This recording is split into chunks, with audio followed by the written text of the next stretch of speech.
हनुमान् श्रीपदो वायुपुत्रो रुद्रो नघोजरः अमृत्यवीरवीरश्च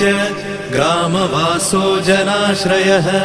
धनदो निर्गुणः शूरो वीरो निधिपतिर्मुनिः पिङ्गाक्षो वरदो वाग्मी सीताशोकविनाशकः शिवः शर्वत्परो व्यक्तो व्यक्तो धराधरः पिङ्गकेशः पिङ्गरोमा श्रुतिगम्यः सनातनः अनादिर्भगवान् देवो विश्वहेतुर्जनाश्रयः आरोग्यकर्ता विश्वेशो विश्वनाथो हरीश्वरः भर्गो रामो रामभक्तः कल्याणप्रकृतिस्थिरः विश्वम्भरो विश्वमूर्तिर्विश्वरूपो